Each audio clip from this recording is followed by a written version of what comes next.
भगवान ब्रह्मदेव के समक्ष जब कलयुग अपने पैशाचिक स्वरूप में प्रकट हुआ था, ब्रह्मदेव ने उससे प्रश्न किया है, लिंगम जिह्वाम दृढ़म धृत्वा किन नृत्यसि कले मुहुः गच्छ स्वकार्य परमो भव भावेन भंडवत। ब्रह्मा जी ने पूछा कि भाई अपने हाथ में लिंग को पकड़कर, जीव को पकड़कर तुम इस प्रकार से क्यों नृत्य कर रहे हो? जाओ अपना कार्य करो, जो तुम्हारा प्रकृति में कर्तव्य है सो तुम करो, यहाँ पर क्या तुम उपस्थित होकर नृत्य कर रहे हो? तो कली क्या कहता है, माम प्रेषय सर्वेश सर्वोच्छेद कराकरम निरंकुशम निरानंदम निद्राकलह वल्लभम परदार परद्रव्य परद्रोह परायणम वंचकम दंभ मात्सर्य भेद प्रिय जनप्रियम एकांत योग संन्यास छलेनोदर पूरका आत्मानं च परम चापि वंचयन्ति मयि प्रभो। अलग अलग प्रकार से अपना जो लक्षण है वो कलयुग ने स्पष्ट किया कि देखिए अभी भी बता दे रहा हूँ, वार्निंग दे रहा हूँ, चेतावनी दे रहा हूँ, हमको मत भेजिए, हमको भेजिएगा तो उपद्रव हो जाएगा। मैं निरंकुश हूँ, आनंद रहित हूँ, मैं लोगों को कलह इत्यादि में प्रेरित करता हूँ, आलस्य में प्रेरित करता हूँ, दूसरे की स्त्री, दूसरे का पैसा, दूसरे की संपत्ति हड़पने के लिए प्रेरित करता हूँ, लोगों को एक दूसरे के प्रति कपट का, दंभ का, ईर्ष्या का व्यवहार करने के लिए मैं प्रेरित करता हूँ, इसीलिए मुझे आप मत भेजिए। तो ब्रह्मा जी कहते हैं, पापात् मानस्त्वयि नराः पुण्यात् मानस्तथोज्झिताः भविष्यन्ति जनाजिरणाः सोद्यमाश्च शुभाशुभे त्वयि ये सावधानाः स्युः पुण्यभारकृतावनाः स्वल्पमायुर्विदित्वा हि करिष्यन्ति स्वकं हितं तेषां त्वमेव साहाय्यं कुरुस्व मम शासनात्। कलियुग यह बात सत्य है कि तुम्हारे जाने से अधर्म बढ़ेगा, तुम्हारी व्याप्ति से लोगों में कलह, दंभ, पाखंड इत्यादि बढ़ेगा, लेकिन यह भी सत्य है कि तुम्हारे आने से एक अवसर भी लोगों को मिलेगा कि कम से कम समय में जल्दी से जल्दी अपना कल्याण कैसे किया जा सके। बस इसीलिए शॉर्टकट के रूप में तुमको प्रयोग किया जाएगा कि कलयुग में अपेक्षाकृत लघु सत्कर्म भी बड़े सुकृत को जन्म देता है। यहाँ पर भगवत नाम स्मरण से या भगवत उपासना के अल्प प्रयास से भी व्यक्ति शीघ्र मुक्त हो सकता है। ये सब जो हैं अल्प प्रयास से ही कलयुग में विशिष्ट फल की प्राप्ति, सुकृत की प्राप्ति हो सकती है। इसलिए तुमको जाना चाहिए। तुम्हारे युग में जन्म लेकर भी जो व्यक्ति सावधान रहेंगे, पुण्य के पक्षधर होंगे, पुण्य के धर्ता होंगे, वो भी स्वल्पमायुर्विदित्वा हि करिष्यन्ति स्वकं हितम। तो मैं अपने शत्रुओं से डरता हूं, फिर मैं कैसे स्थापित हो सकता हूं भारत में, ये बताइए। विभेमि शत्रुवर्गेभ्य स्थितिर्मम सुदुर्लभा यह कृता भारते खंडे कथम यास्यामि तद्वद। कलियुग ने ब्रह्मा जी से पूछा है कि मैं कैसे भारत में अपनी स्थिति को व्याप्त करूंगा, मुझे बड़ा डर लगता है मैं अपने शत्रुओं से। ब्रह्मा जी ने पूछा शत्रु से, के शत्रवस्तव वद किंग शत्रुत्वम कृतम च तैः त्वं कालात्मा दुराधर्षो दुर्गेयश्चापि पंडितः। अरे तू तो बड़ा बुद्धिमान है, तू तो बड़ा दुर्धर्ष है, तुम्हें पराजित करना किसी के लिए संभव नहीं, तो तुमको किससे भय लगता है? भारत में तुम्हारा शत्रु कौन है? भारत में किससे तुम्हें भय लगता है? तब कलियुग कहता है, देव देव श्रृणुस्वाद्य शत्रु वर्ग ममानघ उपद्रुतो हम न सुखम प्राप्स्य निर्दयरहम प्राप्स्य हम निर्दयरहम। इस प्रकार से कुछ भाव होना चाहिए। यहाँ पर कुछ टंकन दोष हमको लग रहा है। तो भाव है कि मेरे जो शत्रु हैं उनका नाम आप बताइए, जानिए हमारे माध्यम से। क्या क्या? शिव नाम, हरिर नाम, गंगा वाराणसीपुरी, सत्संग दान तीर्थादि कथा विष्णु शिवस्य च। भगवान शिव का कहीं नाम जप हो, हरिनाम स्मरण हो, गंगा इत्यादि तीर्थों का सेवन हो, वाराणसी इत्यादि तीर्थ हो जहाँ सत्संग दान इत्यादि का व्यवहार किया जाता हो, भगवान विष्णु की कथा, शिव जी की कथा होती हो, ऐसे स्थान पर मैं नहीं रह पाता हूँ। यदा शांतः क्षणं कोपि भवति प्राकृतोपि तदा मम भयं भूरि जायते दाम्भिकादपि। जब कोई व्यक्ति शांत चित्त हो जाता है तब मुझसे उसे बड़ा भय लगने लगता है। अगर वो झूठ मूठ का भी शांत बैठा है ना, तब भी मुझे भय होने लगता है, क्योंकि शांत बैठेगा तो कलह कैसे करेगा? कलह करने के लिए खोपड़ी का चलते रहना आवश्यक है। इसीलिए म्लेच्छराज के अनुयायियों के लिए एक नियम, मैंने जो आपको 60 नियमों में से एक नियम बताया था, उसमें यह भी नियम था, वो कभी खाली नहीं रख सकते दिमाग, अपने दिमाग को निरंतर उनको कुछ न कुछ सोचते रहना पड़ेगा। अधिक से अधिक सोचना है, कम से कम सोना है। तो सोचते रहेंगे, उससे उनके मन में तरह तरह के वैचारिक तरंगे उठेंगे, जिससे म्लेच्छराज उनकी गतिविधियों पर, भावनाओं पर नजर रखता है, उनको अधर्म के प्रति प्रेरित करता है। जग्रान व्यापृत चित्ताश्च पुत्रोदार परिवृतान दृष्ट्वा हृष्यामि भगवन् वेद सिद्धांत विद्विषः जितेन्द्रियैः शिवपरैः राग द्वेष विवर्जितैः सह न स्थातुमिच्छामि धैर्यैर्धैर्य विवर्धकैः उन्मूलितुं नामिच्छन्ति बिभेमि तदनारतम्। क्या कहता है कलयुग जो व्यक्ति अपनी स्त्री पुत्र आदि से संतुष्ट हैं, शांत चित्त हैं, अन्य की स्त्री, अन्य के ऐश्वर्य, अन्य के वैभव के प्रति लालायित नहीं रहते हैं, वेद वेदांत की मर्यादा में श्रद्धा रखते हैं, ऐसे लोगों से हमें बड़ा भय लगता है। लेकिन जब मुझे कोई भगवान का द्वेषी दिख जाता है, वेद सिद्धांत का द्वेषी दिख जाता है, तब मैं बड़ा प्रसन्न हो जाता हूँ, ये कलयुग ने कहा। इसीलिए जहां धीर पुरुष हैं, विवेकी पुरुष हैं, धैर्यवान पुरुष हैं, वहां मैं नहीं रह पाता, क्योंकि ये लोग मेरा उन्मूलन करने के लिए तैयार हैं। तो ब्रह्मा जी कहते हैं, तव प्रभावात् तेषां ही प्रचारो विरलः सदा भविष्यति न संदेहो गच्छतिष्ठ यथा सुखम। कि अरे कलयुग, तूने जैसा कहा वैसा तो सब सत्य है, किंतु ये सब बहुत कम होंगे, ये सब बहुत अधिक नहीं होंगे जिनके कारण तुमको कष्ट होगा। इसीलिए तुम जाओ, अपना जो कालखंड है उसका तुम शासन करो, क्योंकि ये सब जो भगवान नाम परायण लोग होंगे, वेद सिद्धांत प्रतिष्ठापन में जिनकी निष्ठा होगी, जो सपुत्र दारा में संतुष्ट होंगे, जो धैर्यवान विवेकी होंगे, इनकी संख्या है ही कितनी।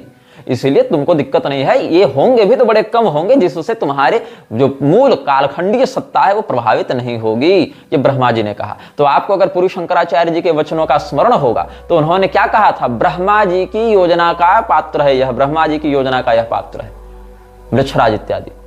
एक पंक्ति उन्होंने कही, उस एक पंक्ति के विषय में हमने कितना कुछ आपको बताया, कल की पुराण से बताया कि कैसे कलि पुरुष का पूरा जन्म ब्रह्मा जी के अधर्म वाली जो पृष्ठात्मिका सृष्टि है, पृष्ठ निर्गता सृष्टि है, वहां से हुआ है। और अब हम आपको ब्रह्म वैवर्त के परिशिष्ट काशी रहस्य से बता रहे हैं कैसे ब्रह्मा जी ने युग खंडात्मक व्यवस्था के अंतर्गत इसको अनिवार्यतः भेजा है।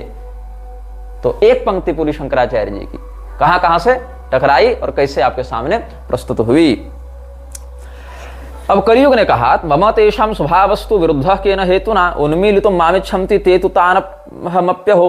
तब ब्रह्मा जी कहते हैं कि त्वं कालमल इत्युक्तो मले शुद्धिर्न विद्यते शत्रौ निर्मलास्ते तु ततः कलह एव च। यदा यः प्रबलस्तिष्ठेत् तदा विजयते परं तेषां प्रचारो विरलस्तव प्रौढो भविष्यति विवेकिनां समीचीनस्त्वं विचारवतां सदा धीराः खलु कलो जन्म वाञ्छन्ति भगवत्पराः।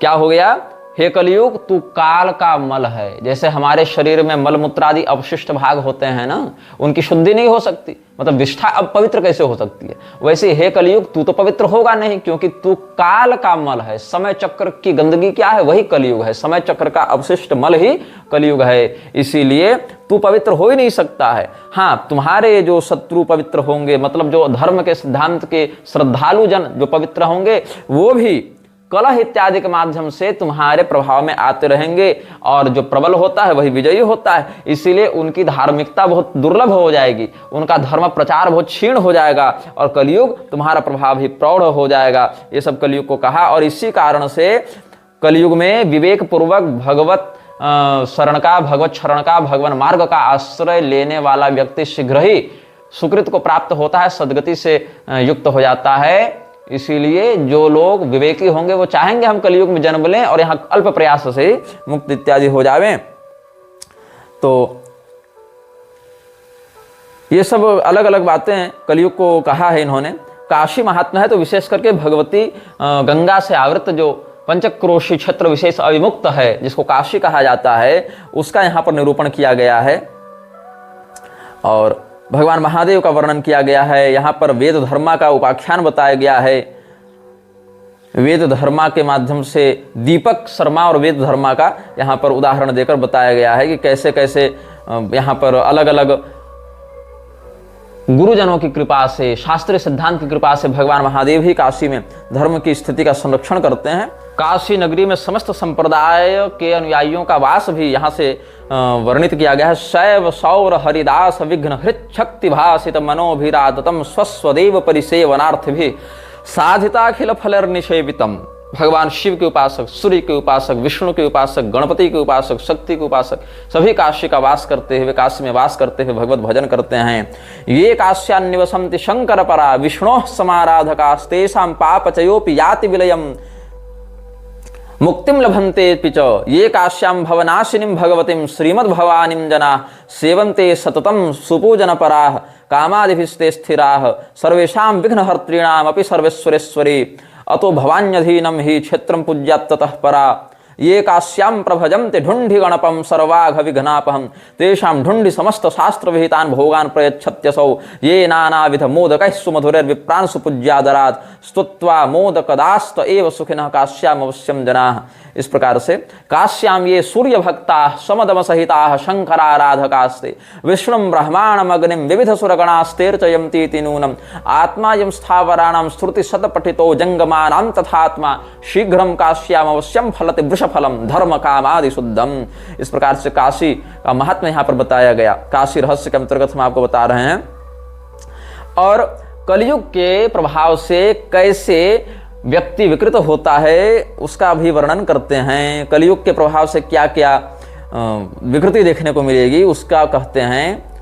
वित्तम गुणाचार कुलादि हेतुर्न्याय व्यवस्था सुबलम प्रयुंजते दाम्पत्यमेवात्र रुचिम करोति पूज्याश्च पाखंडिन एव सर्वे। ध्यान देंगे श्लोकों को और मिलाएंगे लक्षणों से। जिसके पास पैसा होगा वही कुलीन माना जाएगा, जिसके पास बल होगा वही न्याय कर्ता माना जाएगा। मतलब हम अगर ताकतवर है तो हम अगर जो कह दें वही न्याय हो जाएगा। हमारे पास पैसा है तो हमारा खानदान उत्तम माना जाएगा। आपस में रति सुख ही पति और पत्नी के संबंध का माध्यम बनेगा। और जो पाखंडी लोग होंगे उन्हीं को संसार पूजनीय के रूप में देखेगा। पूज्याश्च पाखंडिन एव सर्वे यज्ञोपवीतम द्विजद हेतुरेव लिंगम हि वर्णाश्रम कारणम स्यात् अनाढ्य एवात्र कलावसाधुराढ्यस्तु साधु कृतदम्भ एव। जनेऊ टांगना ही ब्राह्मण का लक्षण हो जाएगा। अब तो ब्राह्मण भी वो छोड़ते जा रहे हैं। केवल दंड पकड़ लेना ही संन्यास का लक्षण माना जाएगा। और अनाढ्य एवात्र कलावसाधु राढ्यस्तु साधु कृतदम्भ एव। कोई गरीब है तो सबसे अधिक गलत काम क्या है, सबसे गुनाह क्या है, सबसे बड़ा अपराध क्या है कलयुग में? गरीब होना। और सबसे ज्यादा महानता क्या है? आढ्यता होना। आढ्य होना मतलब धनवान होना। अभ्यंगमेवात्र परस्परम सदा ह्यलंकृतम श्मश्रु कर्माति सौख्यम तीर्थ प्रदेशेषु सतान्यनान्नहि श्रद्धास्व तीर्थेषु कदाचिदत्र। जो स्त्री और पुरुष में है नित्य आलिंगनादि के माध्यम से, मेकअप के माध्यम से, सौंदर्य प्रसाधन के माध्यम से शरीर को अधिक से अधिक आकर्षक रूप में प्रस्तुत करना ही श्रेष्ठ माना जाएगा। और दाढ़ी मूछ शेविंग इत्यादि भी केवल शारीरिक सौंदर्य की दृष्टि से लोग करवाएंगे। अगर सौंदर्य का खंडन होना लगे तो आजकल तो देखो बाप के मरने पर लोग माथा नहीं छिला रहे हैं।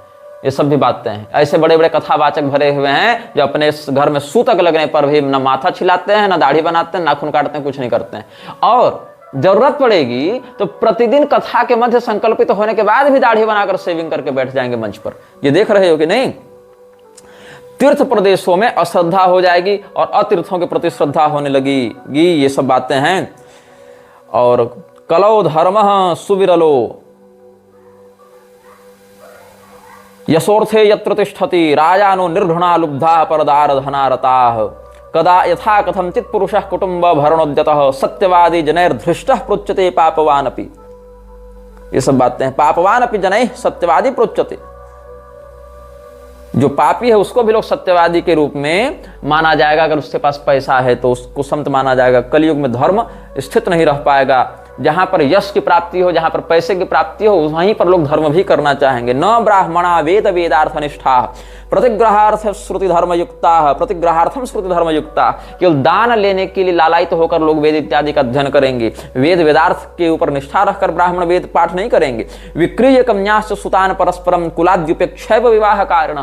केवल धन दहेज एलमनी इत्यादि के लोभ से ही एक दूसरे से विवाह किया करेंगे और उसमें कुल वर्ण इत्यादि की मर्यादा की उपेक्षा कर देंगे। वदंति धर्मं न तो धर्मनिष्ठा। धर्म का उपदेश करेंगे लेकिन धर्म में निष्ठा नहीं रखेंगे। निंदन्ति पापं खलु पाप कारण। और ऐसे पापी पाप की निंदा करेंगे लेकिन स्वयं पाप ही करेंगे।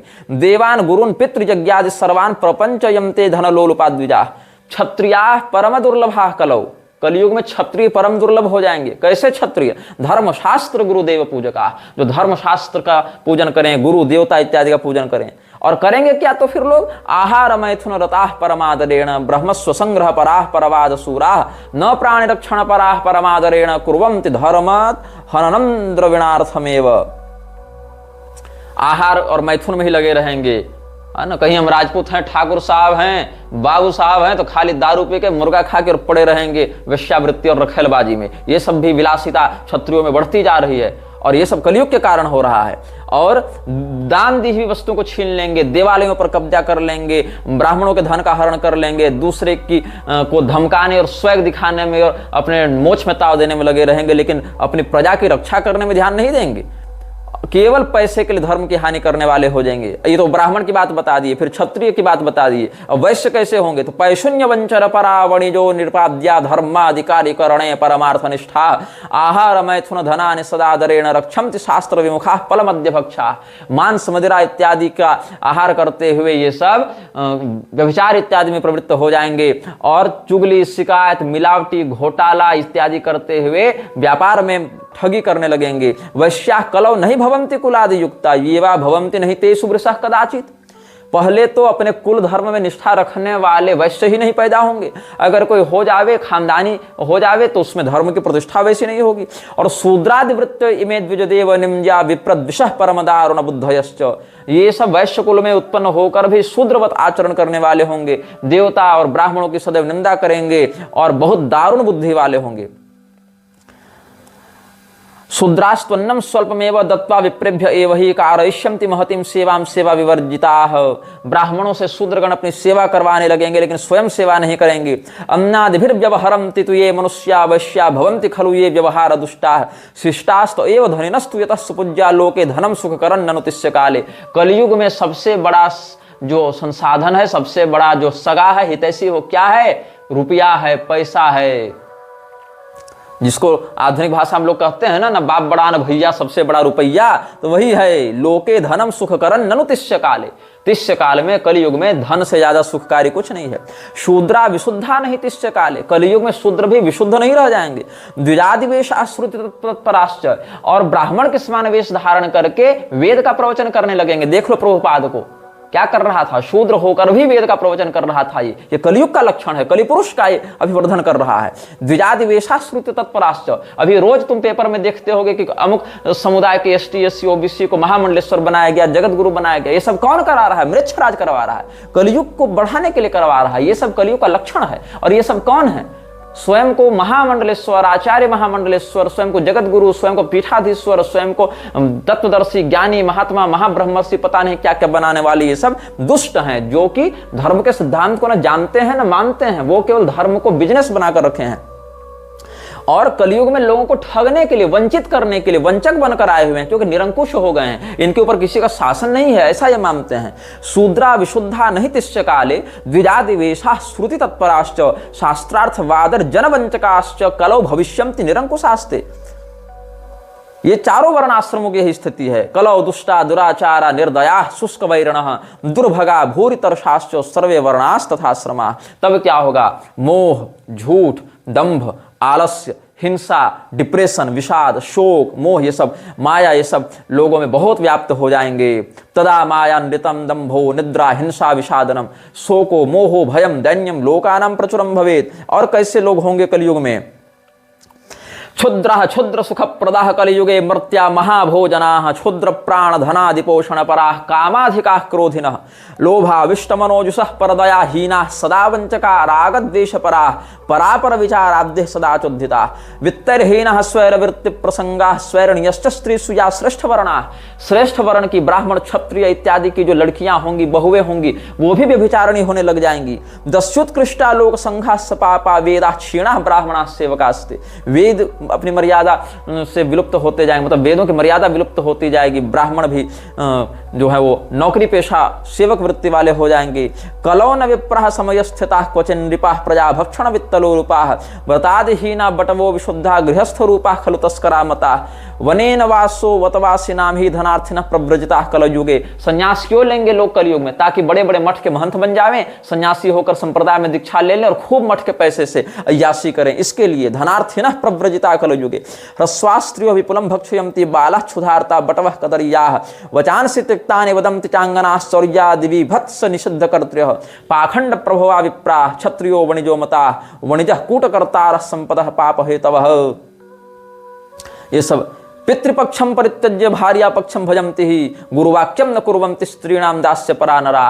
अपने बूढ़े माता पिता को कुंभ में छोड़कर भागने वाले तो तुमने सैकड़ों देखे होंगे। अपने सास ससुर को, कोई ससुराल वाले को कोई पुरुष अभी छोड़कर आया है? नहीं। पत्नी की बात सब मानेंगे, लेकिन माता पिता की बात मानने वाले लोग नहीं होंगे ये सब। और शूद्र लोग क्या करेंगे? शूद्र लोग दान लेने के लिए साधु का वेश बना लेंगे, कहेंगे हम तपस्वी हैं, हम शास्त्र का निर्णय बताएंगे, और अलग अलग वेश धारण करके लोगों को ठगा करेंगे। और पाप करने के बाद लोग प्रायश्चित नहीं करेंगे।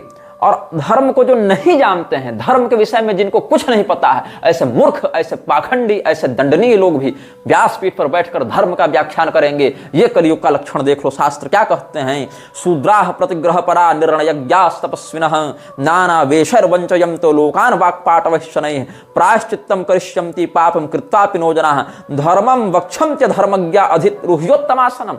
आज देख लो, अधोक्षजानंद को देख लो, वासुदेवानंद को देख लो, और मुरारी को देख लो, रामभद्राचार्य को देख लो, धीरेन्द्र शास्त्री को देख लो, रविशंकर को देख लो, ये क्या नाम है इसका, शक्तिपुत्र को देख लो, और अनिरुद्धाचार्य को देख लो, देवकी नंदन को देख लो, और हित अम्बरीश को देख लो, उधर रजस्वला स्त्री से भगवान को भोग लगवा देने वाले प्रेमानंद को देख लो। ये सब धर्म के विषय में कुछ नहीं जानते, इन बड़े बड़े ऊंचे ऊंचे आसनों पर बैठकर धर्म का विस्तार करने के लिए तैयार हो जाते हैं। और जो लोग धर्म के विषय में पढ़े हैं, जानते हैं, ऐसे लोग भी, चाहे मलुकपीठ वाले राजेंद्र दास हों, चाहे कोसले सदन वाले वासुदेवाचार्य हों, चाहे रामलला स्थान वाले राघवाचार्य हों, चाहे ज्योतिष पीठ वाले मुक्तेश्वरानंद सरस्वती हों, चाहे पूरी पीठ के स्वामी निश्चलानंद सरस्वती हों, ये सब लोग भी प्रत्यक्षतः या परोक्षतः ऐसे लोगों से खूब मिलते जुलते देखे जाते हैं, ऐसे लोगों के साथ खूब हंसी मजाक करते, खूब यशोवर्धन करते देखे जाते हैं। तो जो नहीं पढ़ा है वो धर्मज्ञ के रूप में आसन पर बैठा हुआ है, और जो पढ़ रहा है, पढ़ा हुआ है, वो भी जाकर उन्हीं लोगों के साथ या उन लोगों को अपने पास बुलाकर उनसे खूब बढ़िया राग भोग कर रहा है, हंसी मजाक कर रहा है। क्यों हो रहा है? क्योंकि कलयुग मन में विकृति को उत्पन्न कर रहा है, इसीलिए ऐसा हो रहा है। समानार्थम यत्न परा महत सुद्विजु साधुसु प्रजा कलो पापशीला अतो दुख समन्विता। ये सब बातें बहुत हैं। और पितरम मातरम चैव न सेवन्ते कदाचन पुत्रदारापराधीना मैथुनादि प्रिया सदा उपकारे महति च स्वल्पोपकृति वर्जिता निर्लज्जा विष्णु शिवयोर्द्रोहिणः काश्य सम्मता। ये सब बहुत कुछ कलयुग के लक्षण में बताए गए हैं। और कलयुग के लक्षण को तो आप सब देख भी रहे हैं, अनुभव भी कर रहे हैं। हम सब उससे अलग अलग समयानुसार आक्रांत होते रहे हैं, क्या कहें। लेकिन बात है कि हम कलयुग के प्रभाव से बचे रहने के लिए क्या करें? सद्धर्मवान बने रहें, सत संप्रदायाश्रित बने रहें, और जो पाखंडी हैं उनका विरोध करने का प्रबल साहस रखें। आकाश में ही सबको उड़ना है, मच्छर से लेकर गरुड़ को, लेकिन जिसकी जितनी उड़ान है उतना तो उड़ेगा, उस उड़ान का प्रयोग तो करेगा। तो हम आपको प्रभुपाद के विषय में बता रहे थे। प्रभुपाद ने क्या कहा है, अलग अलग प्रकरण में हम आपको बता चुके हैं। मुहम्मद और जीसस को भगवान रामानुजाचार्य जी के साथ, मध्वाचार्य जी के साथ समकक्ष दिखाते हुए इसने तो बहुत कुछ कहा है। अत्रि मुनि को ये भक्त नहीं मानता था, गोस्वामी तुलसीदास जी को भक्त नहीं मानता था, जो हमारे वशिष्ठ मुनि हैं और मैत्रेय मुनि हैं इनको भी भक्त नहीं मानता था, दुर्वासा जी को भक्त नहीं मानता था। भगवान विष्णु की पूजा करके किसी को मोक्ष नहीं मिल सकता, ऐसा इस मूर्ख का कथन है। क्या लिखता है? One cannot get the benefit of milk by drinking yogurt, similarly one cannot get celebration by worshipping Lord Shiva, if one wants celebration one must worship Lord Vishnu, ऐसा इसका मत है। अब यहां पर बात है कि वैष्णवों में अतिवादिता है कि केवल भगवान विष्णु ही मोक्ष दे सकते हैं, शिव जी नहीं दे सकते। शैवों में अतिवादिता है कि केवल भगवान शिव ही मोक्ष दे सकते हैं, विष्णु भगवान नहीं। शाक्तों में यह अतिवादिता है कि भगवती ही चूंकि दोनों के अंदर प्रतिष्ठित हैं, विष्णुहीनम रुद्रहीनम न वदन्ति नराः क्वचित् शक्तिहीनम वदिष्यन्ति तस्मात् शक्तिस्तु श्रेयसी, ये सब बातें कहते हैं। तो वहां पर भगवती ही एकमात्र मोक्षदायिनी होती है। तो जब तक संप्रदाय निष्ठा बनाने के लिए ऐसे वचनों को कहा जाएगा तब तक तो ठीक है, संप्रदाय अनन्यता के लिए। किंतु अगर ये शिव जी को मोक्षदायी न बताकर जीसस क्राइस्ट और मोहम्मद की प्रशंसा करने लग जाए, तब समझ लो यहां पर संप्रदाय बुद्धि नहीं है, यहां पर देवद्वेष बुद्धि है। और देवद्वित व्यक्ति का क्या करना चाहिए ये सब आप जानते हैं। चैतन्य चरितामृत का व्याख्यान करते हुए प्रभुपाद ने कहा था कि शिव की आराधना से मुक्ति नहीं मिलती, अगर कोई मुक्ति चाहे तो उसको अवश्य विष्णु की आराधना ही करनी पड़ेगी। अच्छा, विष्णु की आराधना करने से तात्पर्य है विष्णु में भी चतुर्भुज वैकुंठनाथ विष्णु नहीं, वहां भी इसने विष्णु तत्व का परिपूर्णार्थ केवल कृष्ण तत्व में घटित किया है। और कृष्ण तत्व में भी ऐसा कृष्ण जो जीसस से अभिन्न है। वह वो कृष्ण नहीं जो विष्णु से अभिन्न है, वो कृष्ण नहीं जो राम से अभिन्न है, वो कृष्ण नहीं जो महाभारत में अनेकों बार भगवान महादेव की प्रार्थना और स्तुति कर रहे हैं, अर्जुन को भगवान महादेव का रहस्य बता रहे हैं, वो कृष्ण नहीं। कौन से कृष्ण? तो जो कृष्ण को इसने जीसस से अभिन्न मान रखा है वो। सुचंद्र दास को इसने लंदन से एक चिट्ठी लिखी थी। कब लिखी थी? 8 दिसंबर 1969 को, 1969 दिसंबर 8 सुचंद्र को इसने चिट्ठी लिखी थी। क्या लिखता है उस चिट्ठी में? वो चिट्ठी मेरे पास है। उसमें लिखता है, जब सुचंद्र ने पूछा था कि जीसस क्राइस्ट और कृष्ण में क्या अंतर है, उसका उत्तर देते हुए कहता है, you have asked to know what is the difference between Jesus Christ and Krishna, that we have several times explained in many meetings that Krishna is God and Jesus Christ is the son of God, and as there is no difference between father and son, so there is no difference between Krishna and Lord Jesus, but still the son is never equal to father। ये इसने कहा है कि कृष्ण भगवान ईश्वर हैं और Jesus Christ क्या है? ईश पुत्र हैं, ईसा मसीह है तो सन ऑफ गॉड है, इसीलिए वो होली फादर, ये होली सन। इसीलिए पिता और पुत्र में कोई भेद नहीं होता। हालांकि इस स्थिति में भी पुत्र पूर्णतः पिता के बराबर नहीं हो सकता, ये बात इसने अंत में कही। लेकिन इस बात को भी कैसे इसने डिप्लोमेटिकली प्रस्तुत किया, इसकी हम पोल आगे खोलेंगे। क्योंकि 12 अप्रैल 1967 में मिस्टर डैम्बर्ग्स को इसने न्यूयॉर्क से एक चिट्ठी लिखी थी। कब लिखी थी? 12 अप्रैल 1967 को। किसने लिखी थी? प्रभुपाद ने। किसको लिखी थी? मिस्टर डैम्बर्ग्स को। कहां से लिखी थी? न्यूयॉर्क से लिखी थी। सारा डिटेल बताते जा रहा हूं, क्रॉस वेरीफाई कर सकते हो।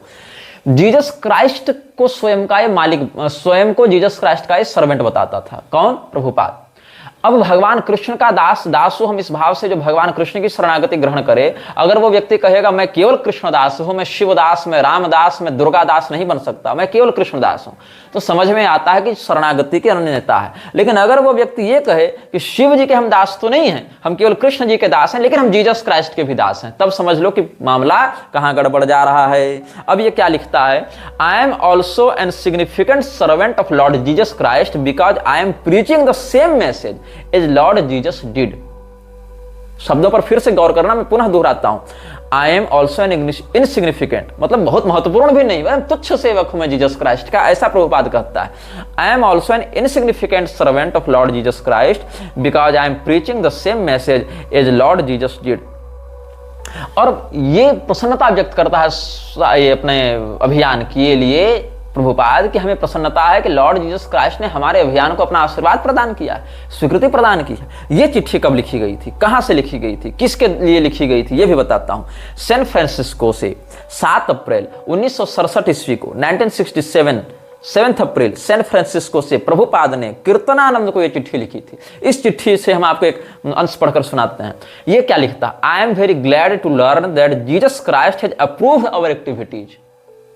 जीसस क्राइस्ट ने हमारी गतिविधियों को मान्यता प्रदान की है, ये लिख रहा है। Perhaps you have marked it in my preaching work that I love Jesus Christ as good as Krishna. मतलब मैं जीसस से उतना ही प्रेम करता हूं जितना कृष्ण से करता हूं। क्या प्रभुपाद ने कभी ऐसा लिखा कि मैं भगवती दुर्गा से भी उतना ही प्रेम करता हूं, महादेव जी से भी उतना ही प्रेम करता हूं, भगवान गणपति से भी उतना ही प्रेम करता हूं जितना कृष्ण से करता हूं? नहीं, मेरी जानकारी में तो नहीं। या क्या इनके मंदिरों में इन देवताओं से संबंधित उत्सव मनाए जाते हैं? मेरी जानकारी में नहीं। क्या इन देवताओं की मोक्षदायी होने की स्थिति को शास्त्र सम्मत विधान से मान्यता देते हैं? मेरी जानकारी में नहीं। लेकिन क्या लिखता है? I am very glad to learn that Lord Jesus has approved our activities. Perhaps you have marked it in my preaching work that I loved Lord Jesus Christ as good as Krishna because he rendered the greatest service to Krishna according to time, circumstances and society in which he appeared. Similarly, Hazrat Muhammad and Lord Buddha also rendered greatest service to the human society according to circumstances. मतलब इसके लिए मानवीय सभ्यता में पैगंबर ने बहुत महत्वपूर्ण योगदान दिया था, महानतम योगदान दिया था। किसके कथन के अनुसार? प्रभुपाद के कथन के अनुसार। तो क्या लिखता है? Similarly Hazrat Muhammad and Lord Buddha also rendered greatest service to the human society according to circumstances, so work with more enthusiasm and we are sure that to be successful in our great mission. क्या mission था इसका? वही कि वृंदावन में बैठकर ये कह रहा था कि हम तलवार लेकर सैनिकों के साथ जाएंगे और जो व्यक्ति कृष्ण को नहीं मानता उसका गला काट देंगे और फिर उसको कहेंगे कि तू घर में क्यों बैठा हुआ है, तू जा यहां पर ये काम कर। जो व्यक्ति भगवान कृष्ण को नहीं मानेंगे उसका गला काट देंगे। लेकिन भगवान कृष्ण को तो हम महाभारत के अनुसार और पद्म पुराण के अनुसार, शिव पुराण के अनुसार, वेदों के अनुसार, स्मृतियों के अनुसार भी मान सकते हैं। लेकिन नहीं, ये क्या कहते हैं कि लॉर्ड जीसस क्राइस्ट और कृष्ण वाले संबंध से जो हम दिखाना चाह रहे हैं उससे मानो, नहीं मानोगे तो गला काट देंगे। और वैसे ही काटेंगे जैसे कुरान का आश्रय लेकर मुसलमानों ने सबका वध करना प्रारंभ किया है, सबकी हत्याएं की हैं, उस प्रकार से ये कहता है। अब वर्ल्ड हेल्थ ऑर्गेनाइजेशन के प्रति इसने एक लेक्चर दिया था जिनेवा में WHO को इसने एक दिया था जून 6, 1974 में। उसने स्पष्ट कहा है कि हम लोग हिंदू नहीं हैं। लेकिन आप ध्यान दीजिएगा, ये जो स्वामी नारायण के नाटक वाले हैं जिसने घनश्याम पांडे को भगवान बना रखा है, इन पर भी बाद में आएंगे। और कैसे काशी दत्त परिषद के बिकाऊ नराधमों ने, राक्षसों ने जो ब्राह्मण के रूप में पैदा हो गए हैं वहां पर, उन्होंने इस संप्रदाय, इस गिरोह के लोगों को मान्यता दे रखी है पैसे में बिकते हुए। तो क्या हुआ कि स्वामीनारायण वाले विदेशों में अपने बड़े बड़े संस्थान को अक्षरधाम मंदिर के नाम से प्रसारित करते जा रहे हैं। अच्छा, अक्षरधाम मंदिर किसी भगवान का नहीं है। अक्षरधाम मंदिर एक व्यक्ति का है जिसका नाम था घनश्याम पांडे, उसको इन्होंने बना रखा है भगवान। भगवान मतलब डायरेक्ट परब्रह्म, जिसके नीचे दुर्गा, शिव, विष्णु इत्यादि सब आ जाते हैं। हनुमान जी जिसकी पूजा करते हैं वो घनश्याम पांडे हो गया है इनके लिए। तो विदेशों में हिंदुओं के प्रति जो हमले होते हैं वो क्यों होते हैं? इस्कॉन के कुकर्मों के कारण, स्वामीनारायण वालों के कुकर्म के कारण। और ये लोग स्वयं को हिंदू नहीं मानते, लेकिन क्या कहा जाता है? Go back Hindus, go back Hindus, हिंदुओं का नरसंहार किया जाता है। और ये इस्कॉन वाले स्वयं को हिंदू मानते ही नहीं है। यही कारण है इस्कॉन का एक भी मंदिर ऐसा नहीं है भारत में जो टेंपल एंडोनमेंट एक्ट के अंतर्गत सरकार के अधीन हो। हमारे परंपरागत तीर्थ पर सरकार का कब्जा है। हमारे परंपरागत तीर्थों से सरकार देवालयों को तोड़ तोड़ कर नष्ट कर रही है। हमारे परंपरागत तीर्थ नदियों को विकृत कर रही है। हमारे परंपरागत गुरुकुलों को नष्ट कर रही है। वहां पर जबरदस्ती स्वामीनारायण, इस्कॉन और ये सब वाले की विचारधारा के कोर्स में सम्मिलित करके बच्चों को पढ़ने के लिए विवश किया जा रहा है। और उसी सरकार के द्वारा जब हिंदू मंदिरों का अधिग्रहण करके वहां पर हिंदुओं के द्वारा दिए गए दान को हज सब्सिडी में लगाया जाता है, चर्च बिल्डिंग्स में लगाया जाता है, वक्फ बोर्ड को अनुदान देने में लगाया जाता है, तो इस्कॉन की प्रॉपर्टी क्यों नहीं जब्त की जाती? इस्कॉन के मंदिरों को क्यों नहीं कब्जे में रखा जाता? क्योंकि इस्कॉन स्वयं को हिंदू नहीं मानता है। इसीलिए हिंदू टेंपल एंडोनमेंट एक्ट के अंतर्गत इस्कॉन के मंदिर सरकार अधिग्रहित नहीं करती है, क्योंकि इस्कॉन खुद को हिंदू नहीं मानता। इस्कॉन खुद को हिंदू नहीं मानता, इस्कॉन खुद को इस्कॉन मानता है। वो एक अलग कल्ट है। और तुम लोग को लगता है कि इस्कॉन विदेश में हिंदू धर्म का प्रचार कर रहा है। सुन लो, जिनेवा में वर्ल्ड हेल्थ ऑर्गेनाइजेशन के सामने 6 जून 1974 को प्रभुपाद ने क्या कहा था? द सो कॉल्ड हिंदू धर्म is a gift of the Mohammedans. We don't find the word Hindu in any Vedic scripture. This Hindu word has came from Mohammedans countries. और देख लो, हांगकांग में 20 अप्रैल 1972 को इसने जो लेक्चर दिया था, इस घटना से 2 साल पहले, वहां भी कहता था Hindu is a foreign name given by the Mohammedans. और सुनो, 14 मई 1969 को जो लेक्चर इसने कोलंबस में दिया था, वहां पर क्या कहता है? द वैदिक conception is varnashrama dharma. The Hindu term is not found in any Vedic literature. It is a name given by the Mohammedans so far I know. और आगे क्या कहता है? यही सब बातें हैं। और ये जो इस्कॉन की मानसिकता है कि हिंदू हम नहीं हैं, हिंदू हम नहीं हैं, उसके विरुद्ध जो है हम आपको बताएं, गर्व से कहो हम हिंदू हैं, इस प्रकार का एक निबंध ग्रंथ है। करपात्री स्वामी जी के भी कुछ उसमें निबंध हैं और कुछ पुरी के शंकराचार्य जी के भी हैं। उसमें ये कालिका पुराण और सांगधर पद्धति का आश्रय लेकर बताते हैं, बलिना कलिना छम्ने धर्मे कवलिते कलो यवनै रवनिक क्रांता हिंदवो विंध्यमाविशन। काले न बलिना नूनम धर्म कलिते कलो यवनैर घोरमा क्रांता हिंदवो विंध्यमाविशन।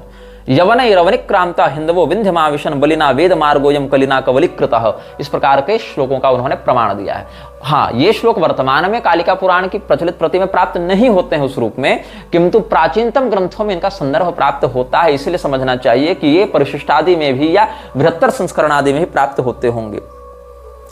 तो यहां पर ये स के स्थान पर ह का प्रयोग कैसे होता है? सिंधु स्थानमिति ज्ञेयम राष्ट्रमार्यस्य चोत्तमम, इस प्रकार से भविष्य पुराण के वचनों से बताते हैं। और वृद्ध स्मृति का वचन जो हम पहले इसी लक्षराज श्रृंखला के अंतर्गत अनुभागों में बता चुके हैं, हिंसया दूयते यश्च सदाचार सुतत्परः वेद गो प्रतिमा सेवी स हिंदू मुख शब्द भाग, इस प्रकार से कहते हैं। और भविष्य पुराण के प्रतिसर्ग पर्व के प्रथम खंड में सप्त सिंधुस्तथैव वच, सप्त हिंदुर्यावनी च, ये सब का प्रयोग किया गया है। और हेमंत कवि कोश में हिंदुर ही नारायणादि देवता भक्त या हीनम च दूषयत्येव हिंदुरित्युच्यते प्रिय, ये सब मेरुतंत्रादि के वचन से, हेमंत कवि कोश के वचन से, शब्द कल्पद्रुम के अनुसार हीनम दूषयति हिंदु, पारिजात हरण नाटक के अनुसार हिनस्ति तपसा पापाम दैहिकाम दुष्ट मानसान हेतुभिः शत्रुवर्गम च स हिंदू रभिधीयते, या राम कोश के अनुसार हिंदुर दुष्टो न भवति नानार्यो न विदूषकः सद्धर्म पारको विद्वान श्रोत धर्मपरायणः। इस प्रकार के वचनों का आश्रय लेकर उन्होंने बहुत अच्छी मीमांसा प्रस्तुत की है हिंदू धर्म के हिंदू शब्द पर। तो हिंदू धर्म वर्णाश्रम समन्वित हीनता विरहित सनातन धर्म का ही प्रचलित पर्यायवाची नाम है, ऐसा समझाना जाना चाहिए। अब ये जो प्रभुपाद की हम आपको बात बता रहे थे, प्रभुपाद के ही अनुयायी अमोघ लीला प्रभु ने जो अनटोल्ड रामायण सीरीज निकाली थी, उसके पहले ही वीडियो में अनटोल्ड रामायण पार्ट 1 में, जहां वो कहता है कौन से रामायण पढ़े, वहां इसने कहा गोस्वामी तुलसीदास जी के रामायण मत पढ़ो। क्यों? आप उसको देखेंगे 3.5 मिनट के बाद से। वहां कहता है कि गोस्वामी जी ने और श्रीधराचार्य जी ने ब्राह्मणों को संतुष्ट करने के लिए वर्णाश्रम धर्म और अद्वैत का प्रतिपादन किया, जो कि उनको नहीं करना चाहिए था इसके अनुसार, और इसीलिए वो प्योर वैष्णव नहीं है, वो प्योर विष्णु भक्त नहीं है, और वो मायावादी टच में आ गए थे। और गोस्वामी जी भृगुवंशी थे, भृगु जी ने लात मारी थी विष्णु भगवान के सीने पर, इसीलिए हम गोस्वामी जी के रामचरितमानस नहीं पढ़ेंगे। रामचरितमानस जिसके कारण घर घर में भगवान श्री रामचंद्र जी की कथा व्याप्त हो गई, घर घर में लोग उसका हर जाति वर्ग में पाठ करने लगे, उसका ये विरोध कर रहा है। कौन? अमोघ लीला प्रभु। और क्या कहता है कि गोस्वामी जी भृगुवंशी ब्राह्मण थे, इसीलिए हम नहीं पढ़ेंगे। अरे मूर्खों, तो वाल्मीकि जी भी भृगुवंशी ब्राह्मण थे। पद्म पुराण, विष्णु पुराण इत्यादि उठाकर देख लो। विष्णु पुराण और पद्म पुराण को तो तामसी पुराण मानकर अप्रामाणिक नहीं कहोगे ना तुम लोग। तो ब्राह्मणों का बोलबाला था जो जन्मना वर्ण व्यवस्था मानते थे, इसीलिए हम लोग जन्मना वर्ण व्यवस्था का विरोध करेंगे, गोस्वामी जी का विरोध करेंगे, जबकि ये अमोघ लीला प्रभु स्वयं ब्राह्मण नहीं है, अरोड़ा है, इसीलिए वर्णाश्रम व्यवस्था का विरोध करता है। अब प्रभुपाद के अन्य वक्तव्यों पर हम आपका ध्यान आकृष्ट करवाना चाहेंगे। जहां पर एक जगह कृतनानंद स्वामी इत्यादि ने या और भी लोगों ने कहा है, इसी के अनुयायियों ने क्या कहा है कि जीसस क्राइस्ट वास्तव में कृष्ण ऋषि थे। क्या थे? His Holiness Ish Putra Krishna Rishi was incarnated in Jewish body as Jesus Christ. ये अलग लेवल एक फ्रॉड देखो। जीसस क्राइस्ट कौन थे इन लोगों के लिए? ईश्वर के पुत्र जो कृष्ण ऋषि थे, कृष्ण ऋषि थे, वही क्राइस्ट बनकर अवतरित हुए कि यहूदी घर में। और क्या कह रहा है? Israeli society is cosmopolitan. I have chanted in the streets and beaches there, but I can't dance and chant in Gaza even if it were open. I can't do it in the West Bank either. Hamas, Hezbollah and the Palestinian Authority won't allow Hare Krishnas to propagate their religion in public, and they make severe restrictions even in private. It's that way all over the Middle East except for Israel. Israel is the only Middle Eastern country where we as Hare Krishnas are free to practice and promote our spirituality to our heart's content. If any of the administrators of the Palestinians have their way, Israel will be destroyed. In their version of Palestine, Hare Krishna will be silenced. What does that tell you? Israel की प्रशंसा करते हुए ISKCON कहता है कि Israel ही मध्य पूर्व में एकमात्र ऐसा देश है जहां हम लोग हरे कृष्ण का उच्चारण कर सकते हैं, हरे कृष्ण का कीर्तन कर सकते हैं। फलस्तीन इत्यादि में नहीं कर सकते, अन्यत्र नहीं कर सकते, हमें मार दिया जाएगा। इस्कॉन को चलाने वाली जो जीबीसी है, गवर्निंग बॉडी है, उस गवर्निंग बॉडी के टॉप टियर जो अधिकारी हैं, वो सारे लगभग 80-90% लोग या तो यहूदी कंटेम्प्रेरी रूप में अभी हैं या फिर वो यहूदी रह चुके हैं। और एक बार यहूदी होता है, यहूदियत से बाहर नहीं निकलता है। वो हो सकता है अपने स्वार्थ के कारण बाहर से आपको हिंदू लग रहा हो, लेकिन रहेगा वो यहूदी है। और यहूदी लोग हिंदुओं के कोई मित्र नहीं है, कोई हितैषी नहीं है। इजराइल भारत का कोई हितैषी नहीं है। यहूदियों के द्वारा कैसे वृक्षराज की व्यवस्था को आगे विशेष करके बढ़ाया गया है, इस पर हम इसी श्रृंखला में आगे समयानुसार सप्रमाण चर्चा करेंगे। तो एक जो पुस्तक इन लोगों ने छपवाई थी, सतस्वरूप दास ने या किसने लिखी है, जिसको कहते हैं प्रभुपाद लीलामृत। प्रभुपाद लीलामृत अनबॉक्सिंग, ऐसे आप गूगल में सर्च करेंगे तो आपको वीडियो इत्यादि मिल जाएंगे। तो प्रभुपाद लीलामृत को ये जब अनबॉक्सिंग करे तो कुछ नहीं, प्रभुपाद की जीवनी है जहां भर भर टोकरी बकवास की गई है उसकी महानता के बारे में। तो क्या हुआ, अनबॉक्सिंग प्रभुपाद लीलामृत को आप देखेंगे तो उसमें स्पष्ट कहते हैं ये लोग, this book is more important than Shrimad Bhagavad Gita and Shrimad Bhagavatam. और ये सब आपको कहाँ मिल जाएगा? ISKCON youth forum, ISKCON Delhi live, ये सब आपको चैनल्स जो यूट्यूब में है वहां ये वीडियोज मिल जाएंगे। मतलब पहले इन लोगों ने क्या सिद्ध किया? पहले इन लोगों ने सिद्ध किया कि श्रीमद् भागवत और जो श्रीमद् भगवत गीता है वो कुरान और बाइबल के समकक्ष है। ऐसा इन लोगों ने सिद्ध करने का प्रयास किया, जिसका हम आपको प्रमाण दे चुके हैं। The Vedas, the Bible, the Quran and all such authentic literatures are tangible support to the man who believes in God. या फिर ये तो 1956 में लेक्चर दिया था, और न्यूयॉर्क वाला लेक्चर क्या कहता है, shrutayah means revealed scriptures, just like in the world there are many revealed scriptures, there are Vedas, Puranas, the Bible, the Quran। ये सब इसने कहा था, मतलब ये सब जो हैं वो इसके लिए एक ही ग्रंथ हैं। वेद, पुराण, कुरान, बाइबल इत्यादि में इसके लिए, प्रभुपाद के लिए कोई अंतर नहीं है, ये सब ये कहना चाह रहा है। और इसने यह भी कहा था कि हमारा जो यह जन्म है, हमें यह जो मनुष्य शरीर मिला है वो क्यों मिला है, ताकि हम ऐसे दिव्य ग्रंथों को पढ़ें और उसका तात्पर्य समझें, ऐसा ही कहना चाह रहा है। और कोई इनमें कोई अंतर नहीं है, ऐसा भी ये कहना चाह रहा है। We have got this opportunity, San Francisco में ही 13 मार्च 1967 में ये लेक्चर दिया था प्रभुपाद ने। भागवत का प्रवचन करते हुए क्या कहता है, we have got this opportunity, this human form of life with sense, so that we can understand the Shrimad Bhagavatam, Bhagavad Gita और बाइबल और Quran, these are meant for civilised human society, ऐसा प्रभुपाद ने कहा है। लेकिन भगवत गीता और भागवत महापुराण को कुरान और बाइबल के समकक्ष बता दिया और कहा कि इनका स्थान मानवीय सभ्यता को बहुत महत्वपूर्ण तरीके से प्रभावित करता है, इनका महत्व उसके लिए बहुत अधिक है, इनका कार्य मानवीय सभ्यता को नई दिशा प्रदान करना है, ईश्वरीय तत्व से जोड़ना है। लेकिन फिर कुरान बाइबल को भागवत और भगवत गीता के तुल्य दिखाने के बाद अब इस्कॉन क्या कह रही है कि Prabhupada Lilamrita, this book is more important than Shrimad Bhagavad Gita and Shrimad Bhagavatam. मतलब हम अब पहले पुराणों को पढ़ना छोड़ दें क्योंकि वो तामसी हैं, केवल 2-4 पुराण पकड़े जहां से इस्कॉन अपने प्रमाण देता है, फिर ये समझे कि ये सब जो पुराण है ना वो लोग कुरान बाइबल के ही समान है, और अंत में कहो कि ये भी मत पढ़ो, केवल प्रभुपाद की जीवनी पढ़ लो। ये कैसे सिंडिकेट खड़ा किया गया है। तो प्रभुपाद लीलामृत क्या हो गया, this book is more important than Shrimad Bhagavad Gita and Shrimad Bhagavatam. और अमोघ लीला प्रभु का एक और तुम बकवास देखे होगे, यूट्यूब में उपलब्ध भी होगा, जहां वो कह रहा है कि प्रभुपाद का नाम लेने से भगवान कृष्ण बहुत जल्दी प्रसन्न हो जाते हैं। किसने कहा था रे? कृष्ण भगवान ने आकर कहा था। भगवान कृष्ण कह रहे हैं जिन देवताओं को अपनी विभूति के रूप में, उन देवताओं को रोज गाली दे रहे हो, प्रभुपाद को भजने से कृष्ण जल्दी प्रसन्न हो जाते हैं। ये क्या कहता है कि प्रभुपाद के हाथ में गोलोक की एक चाबी है और दूसरी चाबी किसके पास है, उसके गुरु के पास है। और प्रभुपाद का अगर तुम बाकी इधर सारे सत्कर्म करोगे, एक कोई बकवास भी दे रहा था कि कोई भक्त था, उसने अमुक अमुक सत्कर्म किए तो उसको 10 पॉइंट मिले, और गोलोक पहुंचा तो उसको कहा गया कि तुम तो भैया 10 पॉइंट लेकर आए हो, यहाँ 100 पॉइंट की जरूरत है सत्कर्म करके। तो उसने क्या किया, प्रभुपाद नाम लिया तो उसके 90 पॉइंट जुड़ गए। तो प्रभुपाद की कृपा से फिर उसको गोलोक में एंट्री मिली। अरे जिस अभय चरण डे को, जिस विमल प्रसाद दत्त को, जिस केदारनाथ दत्त को खुद गोलोक में एंट्री न मिले, ऐसे इसके कुकर्म रहे हैं, वो व्यक्ति गोलोक में लोगों को भेज रहा और चाबी लेकर बैठा हुआ है। वाह रे वाह नाटक।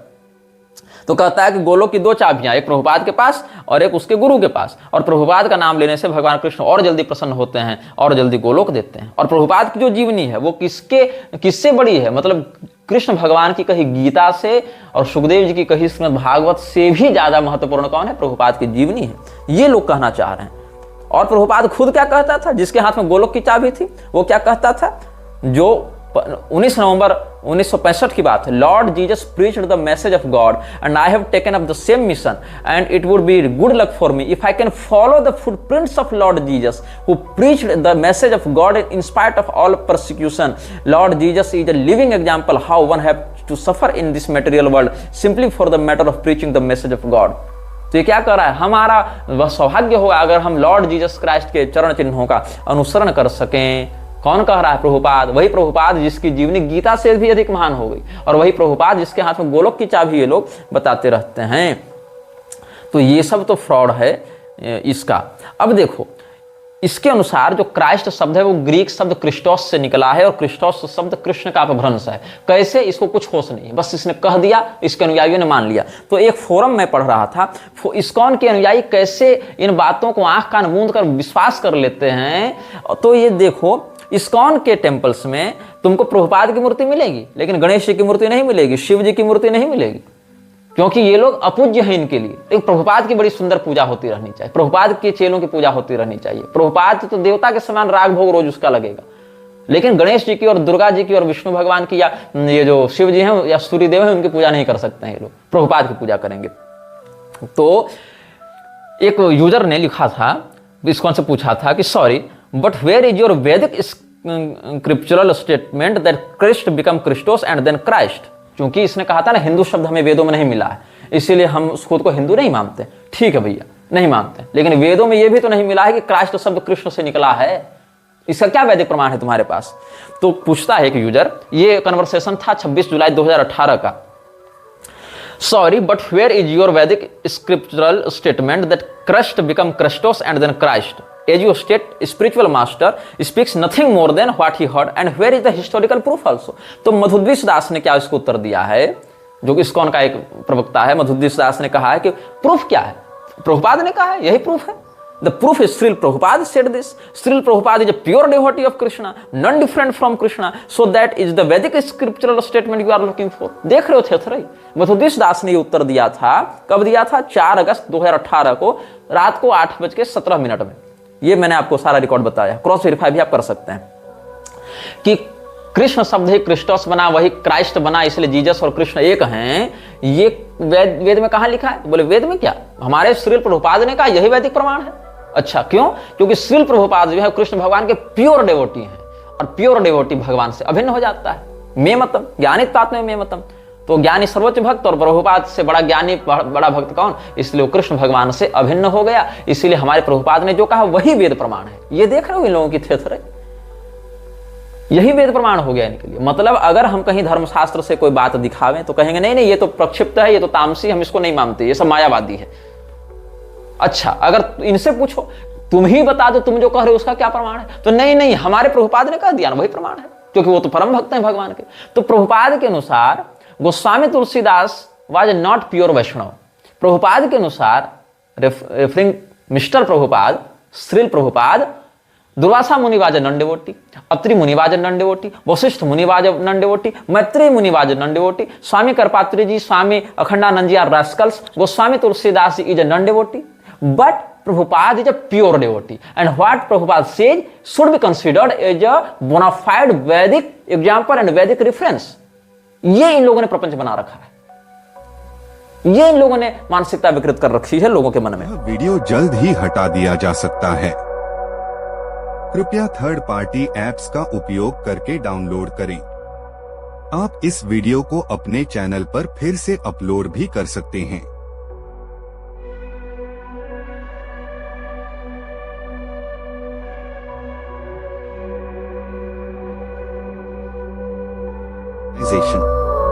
This video may get deleted soon.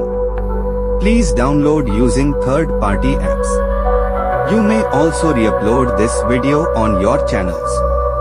Thank you.